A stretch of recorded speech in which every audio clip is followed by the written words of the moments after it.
Македонски христијански подкаст. Вера, надеж и љубов за Македонија. Здраво, добре дојавте во четвртата епизода од третата сезона на Македонскиот христијански подкаст. И денеска ќе зборуваме на една интересна тема: крштевањето на Господ Исус Христос, или познато кај народот како водици или богојавление. Па за почеток сакам да дам еден краток вовед на самата епизода и би почнал со што представува празникот водици, односно богојавление. Нешто кратко ќе цитирам од Википедија. Таму она што го најдов пишува: водици или богојавление е денот на кој според христијанското предание Свети Јован Крстител го крстил Исус Христос во реката Јордан. Се прославува на 19 јануари кај црквите што го користат јулијанскиот календар, вклучувајќи ја и македонската, а на 6 јануари кај црквите што го користат грегоријанскиот календар. Тоа е нешто што го најдов на Википедија кратко. Нешто што јас би дополнил во врска со ова што беше на Википедија е дека на денот кога Јован Крстителот го крсти Господ Исус Христос, Бог Таткото од небото прозбори за својот син. И од тука луѓето ја издвоиле фразата, или од тука доаѓа фразата која се користи на празникот: Бог се јави, навистина се јави. Значи, во моментот кога Господ Исус Христос се крсти, после тоа крштевање, Бог од небото, Бог Таткото прозбори и просведочи за својот единороден син. Ќе го видиме тоа, ќе го прочитаме во рамките на оваа епизода, ќе видиме како тоа се случи и како се случи крштевањето на Господ Исус Христос. И сега во рамките на тој празник во Македонија има една традиција, а таа традиција или обичај е фрлање на крст во водите и после тука луѓето скокаат по крстот за кој прво ќе го фати. Сега интересно истражував од каде доаѓа традицијата или обичајот на фрлање на крст и најдов интересен извор, односно на premingportal.com.mk. Ќе цитирам една изјава на теологот Јован Таковски, кој е професор на Богословскиот факултет на МПЦ Свети Климент Охридски. Тој во своето излагање, ги кажа следните работи. Сега ќе го прочитам цитатот кој го извадов, а вие на самиот premingportal.com.mk може да го прочитате целата статија. Тој кажа: ново воспоставената традиција, фрлање на светиот крст во вода на празникот богојавление, воопшто не е во согласност со христијанските традиции и не треба да се прави, вели теологот Јован Таковски, професор по догматика на Богословскиот факултет на МПЦ Свети Климент Охридски. Зошто сметате дека ова е спротивно на христијанските канони? Овој обичај не е христијански, не е православен. Тој е превземен од грчките обичаи, исто како што презедовме и некои други обичаи што воопшто не ни се својствени, како што е палењето бадник или колењето курбан. Ваквиот обичај се појави во Грција кон крајот на 19 век, во периодот кога Грчката православна црква беше во најголема духовна криза. Оттаму се прошири и кај нас. Имаше обид да се прошири и во Русија, но таму го спречија. Тој воопшто не се практикува во најголемиот дел од православните земји. Се прави само во Грција, кај нас и во поново време во Србија, но пак под грчко влијание. Значи, овој цитат е од теолог Јован Таковски, кој е професор на Богословскиот факултет на МПЦ Свети Климент Охридски. Интересно нешто што тука го спомна дека овој обичај на фрлање на крст во водите се појавило во Грција кон крајот на 19 век, во периодот кога Грчката православна црква била во најголема духовна криза. И сега се поставува прашањето: која врска има традицијата, обичаите со верата на еден човек? Тоа е доста интересно прашање, пошто пред 19-тиот век, еве ќе зборувам конкретно за Македонија, врз база на тоа што го цитирав, не се правело или не се празнувало водици на тој начин што се фрлало крст во вода. И сега, дали денеска што се прави тоа традиција, тој обичај, дали тоа делува во однос на верата на некој човек? Дали тој, ако го фати крстот, сега ќе биде поблагословен? Дали сега тој ќе чекори по Божиот пат? Или, како и до сега, луѓето скокаат, се борат кој да стигне до крстот, па после тој за оној што го фати крстот следуваат награди и сето тоа, но каде е тука верата? Дали човекот навистина се кае за своите гревови и верува во Господ Исус Христос дека тој умре на крстот за сите негови гревови, дека беше погребан и дека воскресна на третиот ден и дека ако верува во него има вечен живот? Дали таа традиција или тој обичај го носи поблиску до Бог или пак не? Сакам да го прашам Никола за мислење, дали традицијата, обичаите му помагаат на верата на еден човек? Што мислиш ти? Да, лично, прво јас ќе кажам од своје искуство, значи без разлика и од кога пред да поверувам во Исус и од кога поверував, јас во овие мои 22 години, многу бев мал, првите 5-6 во моите, од кога сум свесен, веќе 14 години, 15, не сум никош скокал јас лично по крстот, не сум се обидил во тие, да речам, таков начин на преверување да се фати крстот, предалјте колкава ми била верата, дали сум се интересирал воопшто за празникот или за некој друг празник, општо во христијанството, туку никош јас не сум учествувал на тоа, не сум порано не сум имал некаков став према тоа, не сум размислувал за тоа, но кога поверував во Христос и читајќи го Светото Писмо, отинели христијани сме поради тоа што веруваме во Господ Исус Христос, не поради тоа што некој друг за мене поверувал и некој друг нешто направил за мене, туку јас лично сум го прифатил Исус Христос за мој личен Господар и Спасител и сум се покајал за своите гревови што сум ги направил во животот и верувам дека Господ ги има простено, верувам дека ќе го направиме тоа, ќе го прифатиме Исус, добиваме вечен живот. И од кога читајќи почнав да читам Свето Писмо, читајќи во Светото Писмо, не најдов на некој конкретен одговор во смисла на празниците, дека треба воопшто да се прави, не само дали ми помогнале како што гласи твоето прашање во мојата вера или ми помогнале на моите блиски, туку едноставно не сум нашол дека треба тоа да го моје мислење, моје барање во Светото Писмо, моето чекорење со Христос, не сум најдил дека треба нешто такво е потребно за јас да напредувам во мојата вера во Исус Христос и дека ако нешто такво не е баш фаќањето на крстот, во вода одење и фаќање на крстот, туку општо празниците кои сега нашите ги правиме и сме ги правеле, не е конкретно нешто не би помогнало во мојата вера и моето чекорење со Исус Христос. Имав неколку стихови најдено исто така во Новиот Завет кои му беа поставени на Исус Христос док беше на земјата.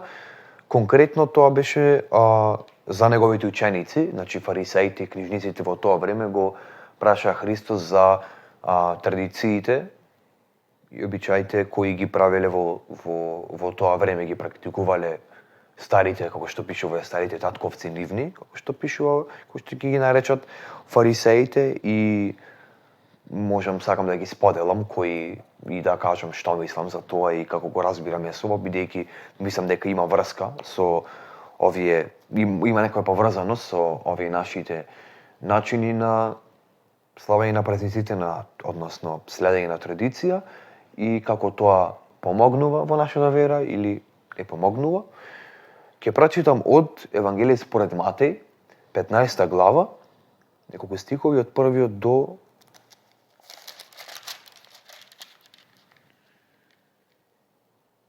може и до 11-тиот. Да. Со 11, значи 11 стиха ќе прочитам. Значи таму пише: тогаш фарисеите и закониците од Ерусалим му пристапија на Исус и рекоа: зошто твоите ученици ја престапуваат традицијата на старите, бидејќи не си ги мијат рацете кога јадат леб? А тој одговарајќи им рече: зашто и вие ја престапувате Божјата заповед заради вашите традиции? Зашто Бог заповеда: почитувај ги таткото и мајката. И кој зборува лошо за својот татко или мајка, нека биде казнен со смрт. А вие велите: кој ќе му рече на татко си или на мајка си она со што би можел да те помогнам, му е подарено на Бога. Тој нема обврска спрема татка си или мајка си. Така го укинвате Божјото Слово заради вашите традиции. Лицемери, Исаија добро пророкуваше за вас, велики: овој народ ме почитува со устните, а нивното срце далеко од мене. Попусто ми се поклонуваат, поучувајќи учења кои се човечки повелби. И го повика народот и му рече: слушајте и разберете. Она што влегува во устата, не го погани човекот, туку она што излегува од устата, тоа го погани човекот. Значи тука читаме дека како што кај нас имаме повеќе различни традиции и обичаи кои ги правиме ред работи на празниците кои поминаи, кои допрва доаѓаат. Тука се бунат, значи фарисеите и закониците на Исус, му велат зошто тоа не го прават, значи зошто традицијата не, зошто ја престапуваат, односно зошто ја не ја прават воопшто, не ни обрнуваат внимание на тоа, значи. И Исус тука јасно пишува, му одговара дека Божите заповеди се оние кои треба да не се престапуваат, односно оние кои треба да се следат. И едно од тие заповеди му кажува, му вели дека треба да ги почитува таткото и мајката. И дека секој оној кој зборува лошо за таткото и мајката треба да биде казнен со смрт. Тие се една од Божјата заповед која беше во Стариот Завет, значи Исус му ја цитира, му вели, и дека тука кажува како оној кој не го прави тоа, односно кој не го почитува својот татко или мајка, веќе тој нема обврска спрема татка си и мајка си. И со тоа понашање го укинува Божјото Слово и го укинува Божјото Слово поради тие традиции. И понатаму интересно во 8 стих пишува: овој народ ме почитува со устните, а нивното срце далеко од мене. Попусто ми се поклонуваат, поучувајќи учења кои се човечки повелби. Значи, едноставно, според ова што Исус овде го кажува во овие стихови, кажува дека нашето учење треба да биде чисто од Светото Писмо, чисто од она што го има во Божјиот збор, тоа што Господ Исус не учи. Не ни кажува, не советува дека она што е од него, она што тој го дава е добро и дека ние тоа треба да го веруваме. Дека тој што пред се го даде својот син Исус Христос да умре на крстот за нашите гревови, дека беше погребан и воскресен на третиот ден од мртвите, и ние тоа треба да го веруваме. Тоа Бог, Господ Исус Христос го бара од нас. И тоа е Божјо учење, не е некое човечко учење или човечка бајка или измислица. А тука Господ Исус вели дека не треба да ги поучуваме луѓето и да бидеме поучени човечки повелби, односно човечки традиции. Интересно, во 11 стих му вели: она што влегува во устата не го погани човекот. Погани значи дефинира, не го прави човекот каков е она што влегува во неговата уста, туку го прави она што излегува. Значи, знаеме ние на одредени денови кај нас сакаме, односно имаме обичај, традиција да не јадиме ова, да не јадиме она и така натаму. За да се запазиме нашето здравје, тоа е во ред, тоа на Бог му е угодно, да храмот на Светиот Дух, нашето тело да биде чисто од храна, нездраво, но Оно што не дефинира, оно што на вистина не прави кој сме нашиот идентитет, кој го кажува, кој го верифицира, кој го запечатува, е верата во Исус Христос. И нашето исповедање на таа вера, односно тие зборови излегувајќи од нашата уста е она што го поганува, односно што го дефинира човекот. Вели, а не она што влегува или она што е насладува устата, што е добра за да се најадиме, за да се наситиме. Господ Исус вели тоа не дефинира какви сме. Ако не јадам денес некој одредено јадење, не значи дека јас сум некој посебен човек, дека сум повеќе свет од тебе, од тиме, од некој друг, дека сум подобар човек, ако го правам тоа, или ако го фатам крстот или така натаму, не значи дека сум подобар од тебе или посвет од тебе, или помалце сум сгрешил или помалце ќе грешам оваа година или како да е наредните мои денови до следните водици или до следниот бадник, до следната Василица, како и да е, дека ќе сум подобар од тебе и помалце ќе грешам или ќе имам повеќе среќа. Туку Исус тоа го побива велики дека он не дефинира, она што не поганува е она што излегува нашата уста, не она што влегува во нас. Така да тоа е тоа што, читајќи во Светото Писмо и преку моето чекорење со Христос, јас сум го разбрал и она што сватив, што го бара Бог од нас. Фала ти за споделувањето и баш нешто за размислување. И нешто што ми остави впечаток кога читаше е дека нели тука луѓето, односно фарисеите или религиозните водачи, му рекоа на Исус зошто учениците јадат со немиени раце. Нели, традиција е кај нас пред да јадиш да се мијат рацете. И понатаму, нели, во продолжение читаме не она што влегува во устата го расипува човекот, туку она што излегува од срцето. Дали тогаш смета дека е грев ако ти јадиш со неизмиени раце, не знам, но исто така нели Исус му вика вие треба да ги пазите Божите заповеди, а не човечките традиции или обичаи. Што сакаше со тоа да каже? Јас мислам дека кои се Божи заповеди? Исус ги сумира во две. Люби го Бог со сето свое срце, сиот свој разум, сета своја сила и люби го ближниот како себе си. Значи, иако традицијата било да ги измиеш рацете пред да јадиш, меѓутоа ти да ја прекачиш традицијата, не е грев.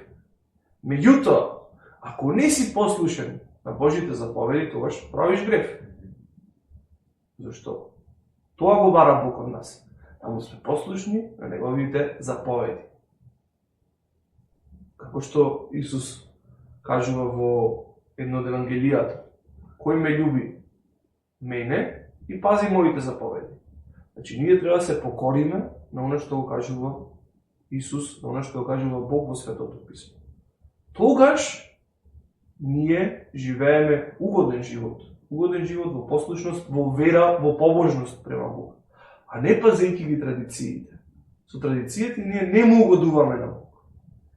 Туку тие ни се само едно предание кое без разлика дали некој го правил, нема удел во верата.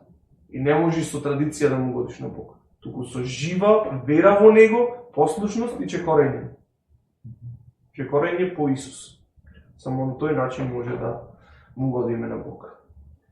Сега ќе преминиме, значи од воведот, од општот, одиме на поспецифично, односно одиме кон главниот дел, кон библискиот настан кој се случи крштевањето на Господ Исус Христос во Светото Писмо. Значи, ќе прочитаме, го има во 4 Евангелија, значи го има во Матеј, Марко, Лука и Јован. и ќе почнеме да го прочитаме таму. Па ќе го замолам Никола, ако може од Матеј 3 глава, од 1 до 17 стих да ни прочита. Океј. Таму пишува: во тие денови дојде Јован Крстителот и проповедаше во јудејската пустина, велејќи: покајте се, бидејќи наближи небесното царство. Зашто тој е оној за кого пророкот Исаја рече: гласот на оној кој вика во пустината: подгответе го патот на Господ, исправете ги неговите врвици. А самиот Јован имаше облека од камилски влакна и кожен појас околу половината, а се хранеше со скакулци и див мед. Тогаш доаѓа кај него од Ерусалим, од цела Јудеја и од сета Јорданска околина. Тој ги крштеваше во реката Јордан, откако ги исповеда своите гревови. Кога виде многу фарисеи и садукеи дека доаѓа да ги крсти, им рече: zmiска породо, кој те предупреди да бегаш од гневот што доаѓа? Принесувајте плодови достојни на покаяние и не мислете да речете во себе си: Авраам е наш татко. Зашто ви велам, Бог може од овие камења да му издигне чеда на Авраам. Секирата веќе лежи при коренот на дрвјата. Затоа секој дрво што не дава добар плод, се сече и се фрла во оган. Јас ве крштевам со вода за покаяние, но оној кој доаѓа по мене, посилен е од мене.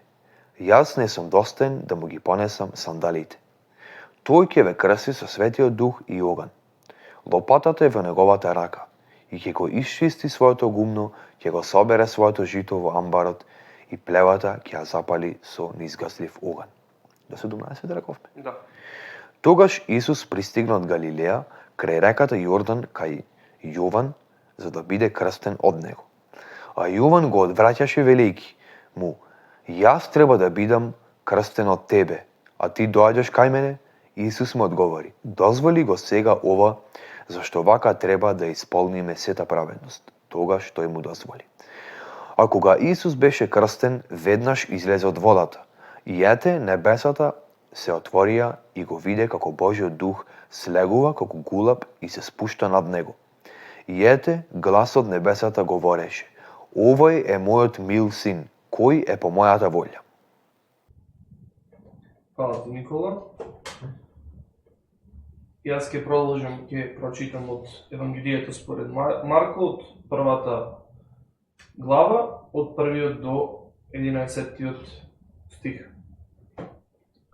Почеток на Евангелието за Исуса Христа, Божиот Син, како што е напишано кај пророците: ете јас го испраќам својот гласник пред твоето лице, кој ќе ги приготви твојот пат, гласот на оној кој вика во пустината. Пригответе го патот на Господа, израмнете му ги патеките. Се јави Јован, крштавајќи во пустината и проповедајќи покајно крштевање за проштавање на гревовите, и излегуваше при него цела јудејска страна и сите ерусалимци. И тој ги крштеваше во реката Јордан, при што тие ги исповедуваа своите гревови. А Јован беше облечен во облека од камилски влакна и имаше кожен појас околу својата половина. И јадеше скакулци и див мед, и проповедаше велејќи: по мене иде посилен од мене, пред кого не сум достоен да се наведнам и да му ги одврзам раменјата на неговите обувки. Јас ве крстив во вода, а тој ќе ве крсти во Светиот Дух.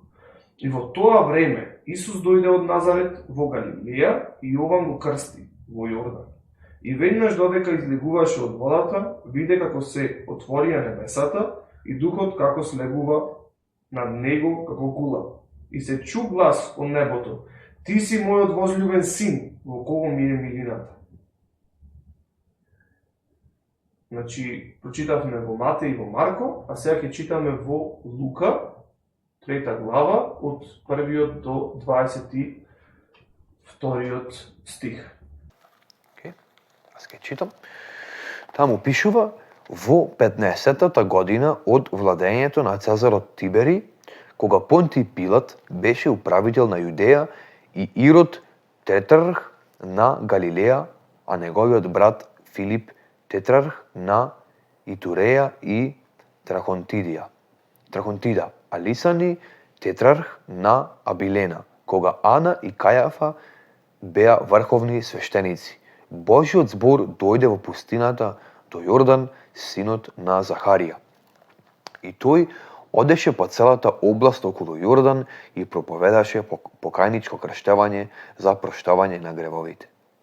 Како што е напишано во книгата со зборовите на пророкот Исаја, глас на оној кој вика во пустината, подгответе го патот за Господ, исправете ги неговите врвици. Нека се исполни секоја долина и секоја гора и риче нека се снижат. И што е кривулесто нека се исправи, а нерамните патишта нека се израмнат. И секој еден ќе го виде Божјото спасение. На народот пак, кој доаѓаше да се крсти, му велеше: Змиска породо, кој ве предупреди да бегате од гневот што иде? Затоа донесете плодови достојни за покаяние и не зборувајте сега во себе си. Го имаме Авраам за татко, зашто ви велам дека Бог може и од овие камења да му издигне деца на Авраам. А и секирата веќе лежи при коренот на дрвјата, затоа секое дрво што не дава добар плод се сечи и се фрла во оган. А народот го прашуваше велејќи: тогаш што да правиме? А тој им одговараше и велеше: кој има 2 туники, нека ги сподели со оној кој нема. И кој има храна, нека го прави истото. Дојдоа и деношниците да ги крсти и му рекоа: Учителе, што да правиме ние? Тој им рече: не земајте ништо повеќе од она што ви е наредено. Го прашаа и војниците: што да правиме ние? И им рече: не изнудувајте пари од никого, не обвинувајте лажно и бидете задоволни со својата заработка. А бидејќи луѓето бе во очекување и сите размислуваа во своите срца за Јован, да не е тој Христос, Јован им одговори на сите: јас ве крштевам со вода, но иде посилен од мене, кому јас не сум достоен да му ги одврзам ремените на неговите сандали. Тој ќе ве крсти со Светиот Дух и оган. Во неговата рака е лопатата за да го исчисти своето гумно и за да ја собере пченицата во својот амбар. А плевата ќе ја изгори со неизгаслив оган и со многу други поуки му го проповедаше Евангелието на народот. А тетрархот Ирод, кого тој го прекори заради Иродијада, жената на брата му, и за сите зли дела што ги беше направил Ирод кон сите нив, го додаде уште ова, го затвори Јована в Зандана. Кога се крсти, сиот народ се крсти и Исус, и додека се молеше, небото се отвори. И Светиот Дух слезе на него во телесен облик како гулаб, и се чу гласот од небото: Ти си мојот возлюбен син, кој е по мојата волја. Фала, Никола. И ќе прочитам уште во Евангелие според Јован, истата случка, со цел да добиеме еден целосен преглед од повеќе аспекти, од повеќе агли за крштевањето на Господ Исус Христос. Во Евангелие според Јован, првата глава од 19 до 34 стих. А ова е Јовановото сведоштво, кога јудејците од Иерусалим му испратија свештеници и левити за да го прашаат: кој си ти? И призна и не одрече, та исповеда: јас не сум Христос. И го прашаа: тогаш што си? Илија ли си? Не сум, одговори. Да не си пророк? Не, одговори. Тогаш му рекоа: кој си? За да можеме да им одговориме на оние кои не испратија.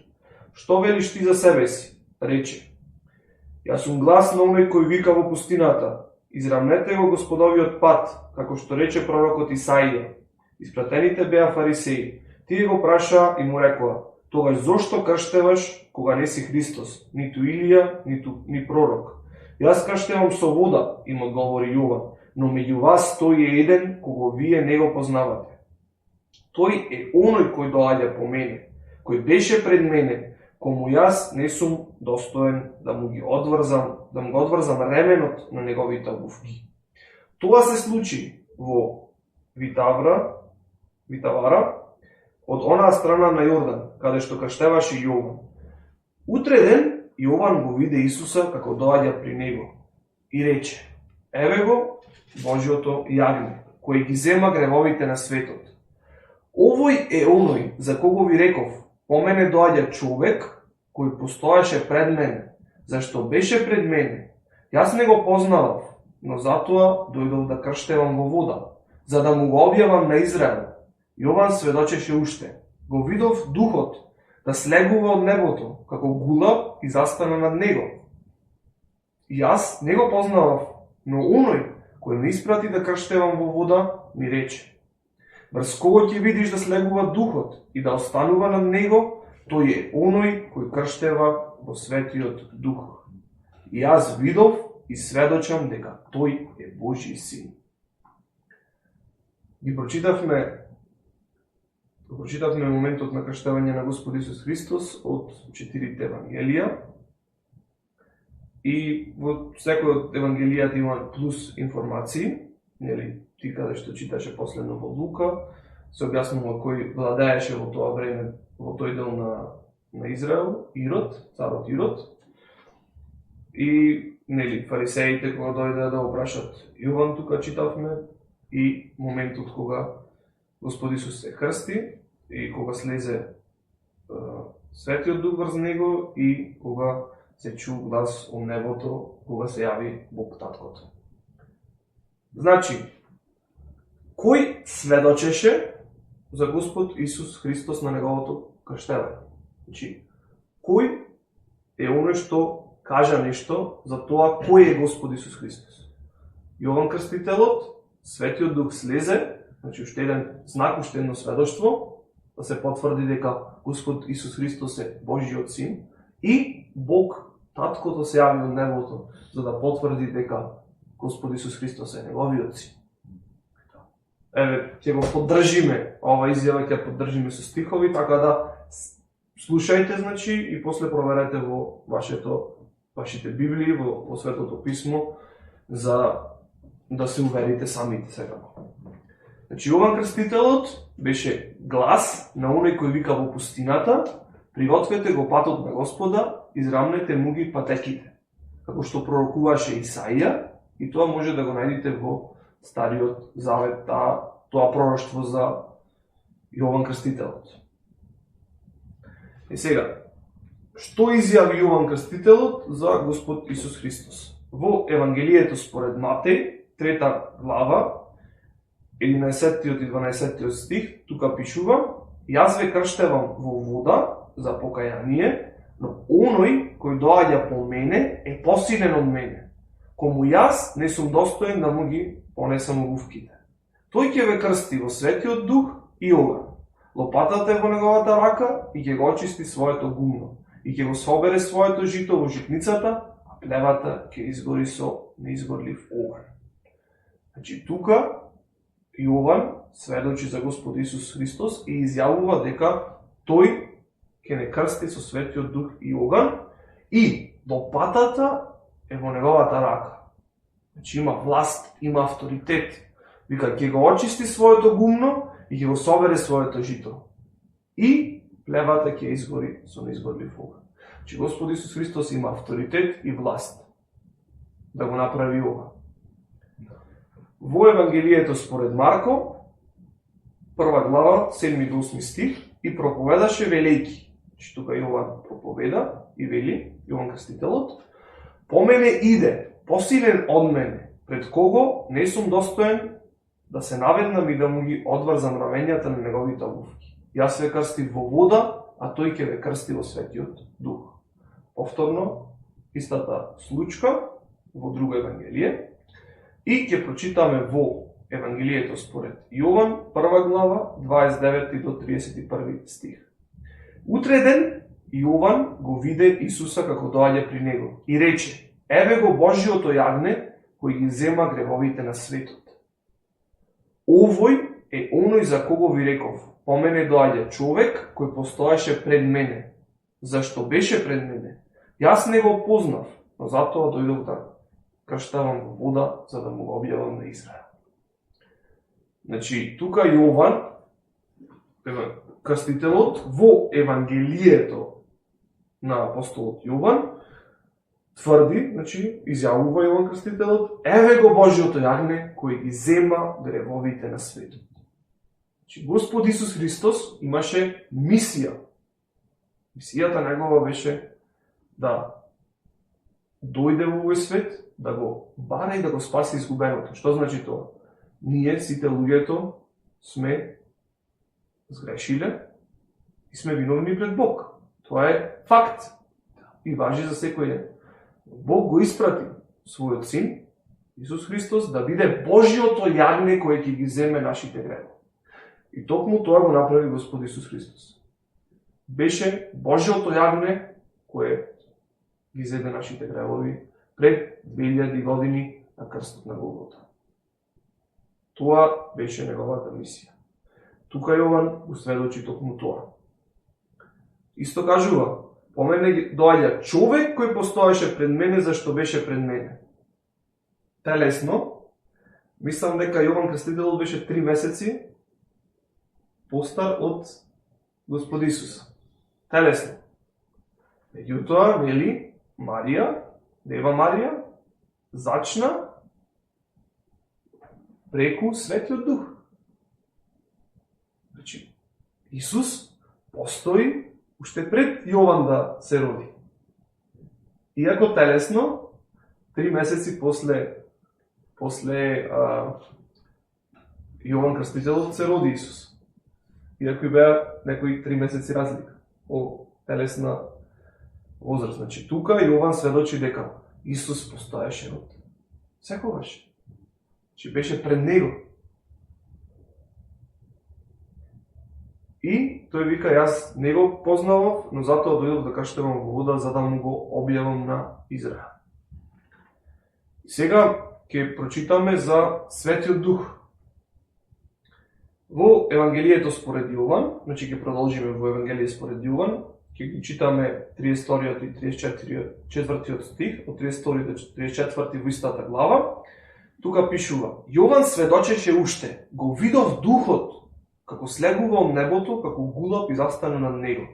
Јас не го познавав, но оној кој ме прати да каштевам во вода ми рече: врз кој ќе го видиш да слегува Духот и да останува над него, тој е оној кој ќе крштева во Светиот Дух. И јас видов и сведочам дека тој е Божји син. Значи, Бог му кажа на Јован Крстителот, врз кого ќе видиш ти да слегува Духот и да останува врз него, тој е оној кој ќе крштева со Светиот Дух. Јован го просведочи тоа, го виде Духот како слезе врз Исус и остана врз него, и вика во 34 стих: и јас видов и сведочам дека тој е Божји син. Значи, слезе Светиот Дух. Уште еден знак, уште една потврда дека Исус Христос е Божјиот син и дека е испратен од Бога. Во Евангелие според Матеј, 3 глава, 16 стих: а кога Исус беше крстен, веднаш излезе од водата, ете, небесата му се отворија и го виде Духот Божи да слегува како гулаб и да се спушта над него. Во Марко, 1 глава, 10 стих: и веднаш додека излегуваше од водата, виде како се отворија небесата и Духот како слегува над него како гулаб. Истото и во Евангелие според Лука, 3 глава, 22 стих: и Светиот Дух слезе на него во телесен облик како гулаб и се чу глас од небото: ти си мојот возлюбен син, во тебе е мојата милина.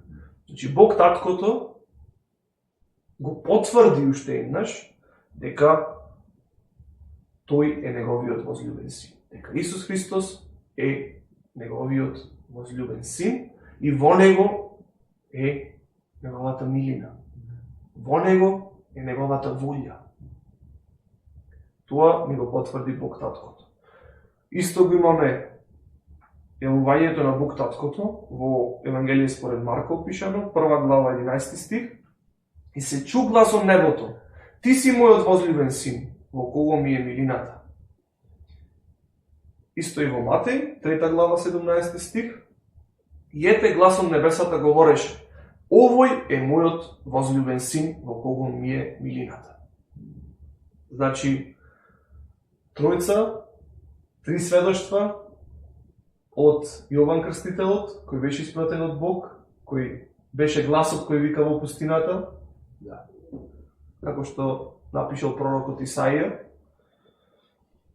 Потоа го имаме Светиот Дух, кој слезе врз Исус, уште едно сведоштво, и Бог Таткото зборуваше од небото дека Исус е неговиот возлюбен син, во кого е неговата волја, во кого му е милината. Тоа се случи на празникот Водици, односно празникот е само едно сеќавање на таа случка. Празникот е да се потсетиме на тоа дека Бог зборуваше од небото, дека Господ Исус Христос се крсти, односно се објави кој е тој. Значи имавме вистински сведоштва дека него треба да го следиме, дека по него треба да одиме, него да му веруваме. Тоа се случи. И сега има интересно нешто, нели, символиката, нели, празникот Водици, да се земи, да се фати крстот. Меѓутоа, што значи да се земе или да се фати крстот во контекст на Светото Писмо? Што каже Господ Исус Христос во однос на тоа земање или фаќање на крстот? Дали можеш, Никола, да ни споделиш, да ни се разбира, да. прочиташ? Да, фаќањето на крстот, како што многу го дојавелиме, го рекуваме, или Водици. Читавме сега од Светото Писмо, од Евангелијата, од Новиот Завет, како тоа се случи, како битна, според сведоците кои беа таму, кои ги пишеа овие книги и овие Евангелија и кажуваат како на кој начин и читаме дека во сите 4 Евангелија истиот е начинот, значи истите се сведоците кои Димитар ги спомна, ги повтори уште еднаш, значи Јован Крстителот, Светиот Дух и Бог Таткото, Господ Бог.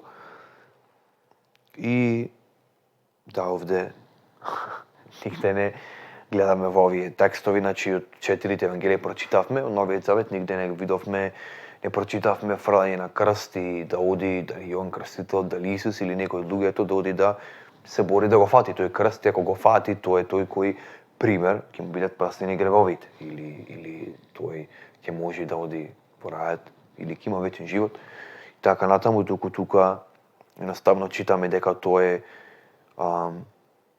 почетокот на мисијата на Господ Исус Христос, каде што е возрасен, во возрастни години, и гледаме дека и тоа се крсти на возрастни години, прв пат пишува дека се крсти. И интересно што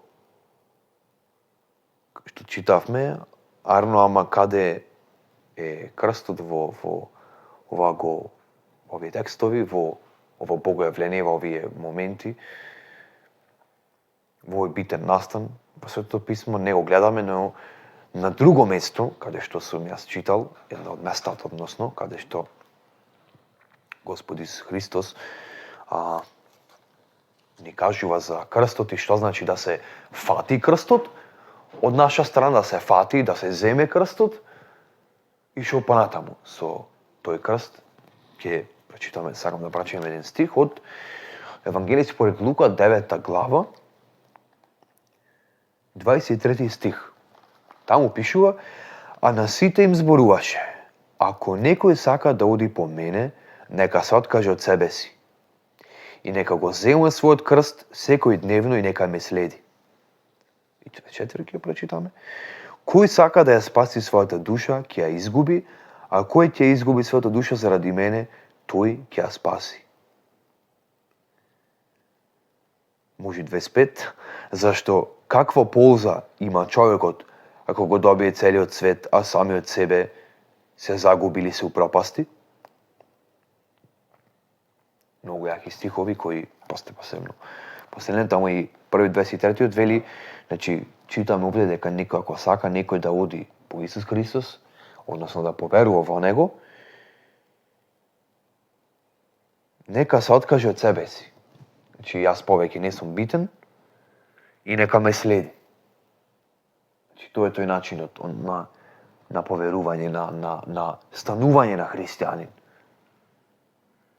И верување во Господ Исус Христос, нека се откаже од самиот себе и нека го земе својот крст секојдневно. И нека ме следи. Кој сака да ја спаси својата душа, ќе ја загуби. Во првиот дел од овој стих, значи кој сака да ја спаси, ќе поверува во Христос и ќе ја загуби во наводници за светот. Оти светот ќе не откажи, за нив ќе сме изгубени, за нив ќе сме вакви, ќе сме такви, за луѓето кои не веруваат во Христос, оние кои не се христијани, ќе не нарекуваат секакви, ќе не нарекуваат безумници и секакви негови зборови. И тоа значи еден од зборовите кои Исус овде го вели за ако сака да помине, нека се откаже од себе си и да го земе својот крст секојдневно. Земање на крстот секојдневно значи без разлика на сите тие во очите на луѓето дека ќе изгубиш твојата душа и дека ќе ти зборат се и се што, без разлика на сите тие зборови, без разлика на сите тие хулења од луѓето, ние треба да го земиме својот крст, ние да поверуваме во Исус Христос и да го следиме секојдневно, да го земаме својот крст, да го фатиме секојдневно да одиме по Исус и секојдневно да се откажуваме сами од себе, од своите желби, од своите страсти, од своите идеи, патишта, мисли и да го секојдневно да го следиме, вели. И вика, кој ќе ја изгуби, понатаму во продолжение, кој ќе ја изгуби својата душа заради мене, односно ќе биде наречен будала, безумник и така натаму од луѓето, изгубен за луѓето, поради што верува во Исус Христос, тој ќе се спаси, тој ќе ја спаси, вели, душата. Зашто каква полза има човекот ако го добие целиот свет, односно ако сите луѓе се на негова страна, сите луѓе му велат добро, дека ти не си изгубен, дека ти не веруваш во Исус Христос, односно ја правиш добра одлука, односно супер си без Исус, ти си супер, не ти треба тој Исус, не треба да се покаја за своите гревови, а самиот се загубили, се упропастили во едно од другите евангелија, за истиот стих, кажува или му напакости на својата душа, изгуби својата душа, вели. Без Христос не да изгуби во очите на луѓето, туку ако изгуби душата, односно да не поверува во Христос. Која е ползата, вели Исус? Значи, ако Исус Христос овие зборови, овие прашања ги поставува, која е ползата ако не веруваме во Него, а одиме по светот, односно ако не го следиме Христос секојдневно, ако го следиме светот, која е ползата, вели Исус? Која е смислата на животот? Која е нашата цел во животот ако не го земаме крстот секојдневно и да го следиме Исус Христос? Кој е смисла на животот? Што сме ние? Кој е нашиот идентитет без тоа секојдневно земање на крстот? Исус тука ветува резултат, добар резултат, најдобар резултат за оној кој ќе го земе својот крст и ќе го следи секојдневно, секој ден Христос, кој ќе изгуби, вика, својата душа заради мене, тој ќе се спаси. Резултатот е спасение. Спас од гревот и давање на нов живот, добивање на нов живот, односно исто така и вечен живот по милост. Да, тоа е тоа што јас најдов, едно од фаќање од наша страна, фаќање на крстот, замање на крстот, и кој е резултатот ако го фатиме тој крст, која е последицата, ама крстот кој Исус го вели.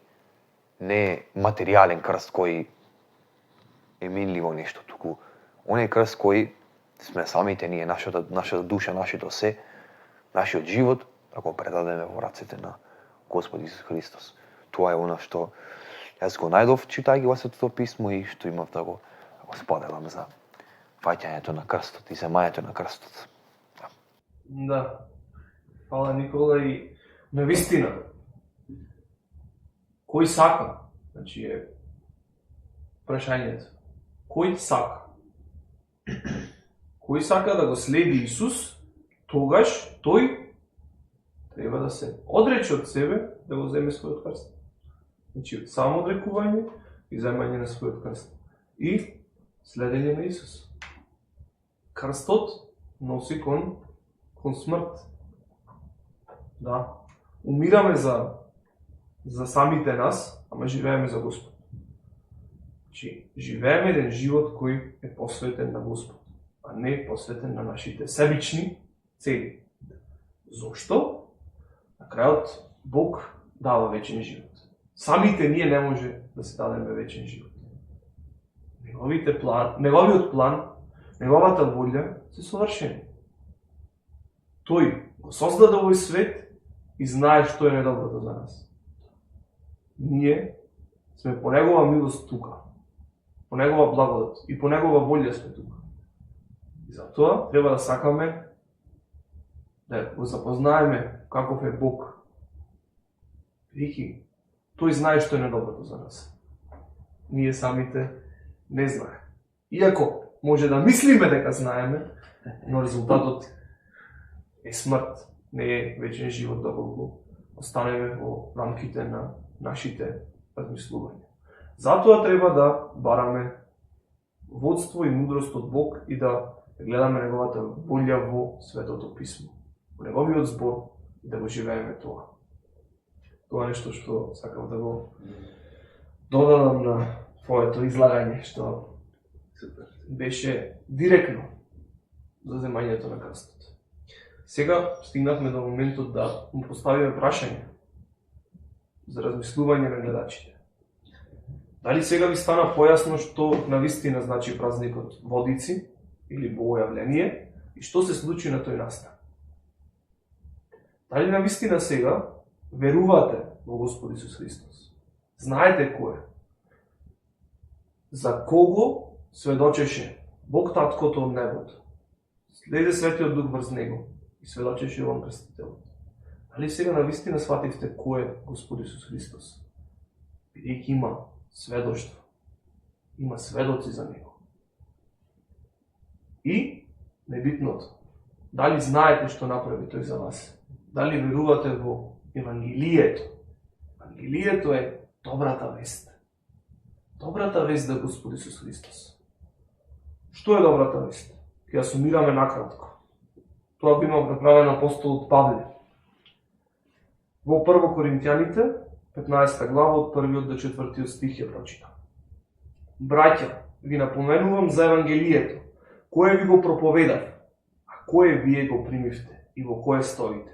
Преку него и се спасувате, ако го држите како што ви проповедав. Освен ако не сте поверувале напрасно.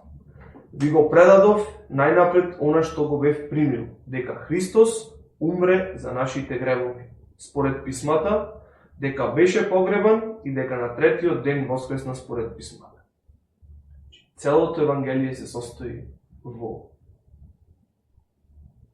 една реченица. Дека Христос умре за нас, за нашите гревови, според писмата, беше погребан и воскресна на третиот ден. Доколку ова ние навистина го веруваме, тогаш ние сме спасени. Вика, ако не сте поверувале напразно, навистина тоа го верувате, искрено, со сето ваше срце, тогаш тоа е резултатот. Спасение на вашите души. Значи, Господ Исус умре на крстот за нашите гревови, беше погребан и воскресен на третиот ден. Тоа навистина се случи. Тоа се случи заради нас, заради моите, твоите, нашите гревови. Ќе го замолам Никола да се моли, односно вие може да ја повторувате оваа молитва за покаяние и прифаќање на Господ Исус Христос во вашиот живот. Има еден стих во Библијата, во Откровение, каде што Господ Исус кажува: еве стојам на вратата и чукам.